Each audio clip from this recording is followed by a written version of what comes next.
I want to sort of cross-pollinate here for a second. We've been focused on another another UN conference too. I mentioned the Marrakesh Global Migrant Compact.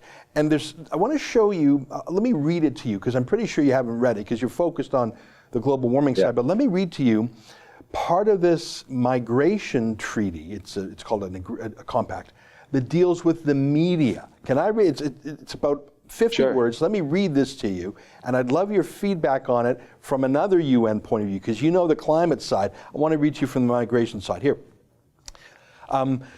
This is paragraph 33 of the compact.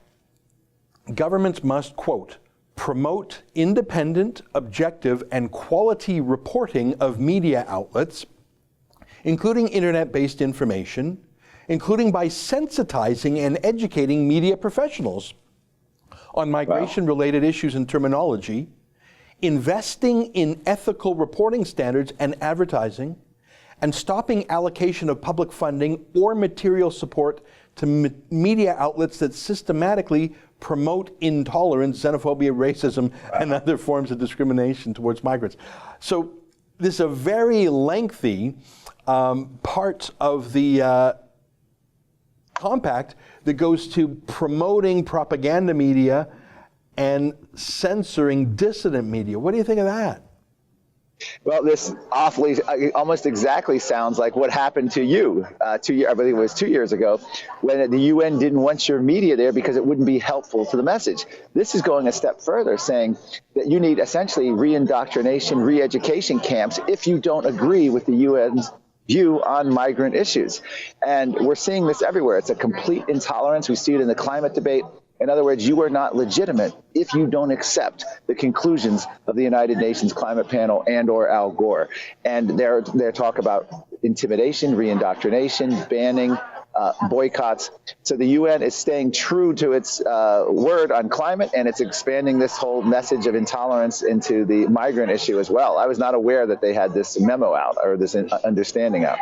Yeah, that you and I have talked before about how state broadcasters like the BBC blackball anyone who's a climate skeptic. That's one thing, but for governments to actively suppress skepticism, I think that's a new level for the UN. So if it's happening on the migration side, you better believe it's going to happen on the climate side. Listen, Marcus, go ahead.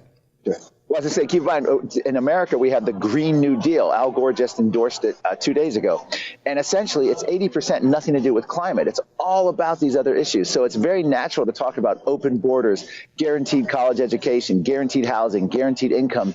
That's where climate is fitting into this whole issue. It's had nothing to do with climate environment, as we both know.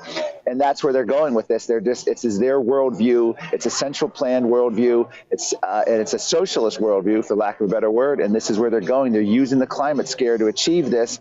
And it's dripped over to the migrant issue and no borders. And that's what's happening right now to Poland. In Poland, they're literally facing sovereignty issues as the EU and UN are squeezing them hard to start dismantling their coal industry, which is almost 80% of their energy. That's an excerpt from my daily show, the Ezra Levant Show, weekdays at 8 p.m. Eastern. Every day I do a monologue, interview a guest, and read my fan mail and my hate mail. To subscribe, go to therebel.media/shows.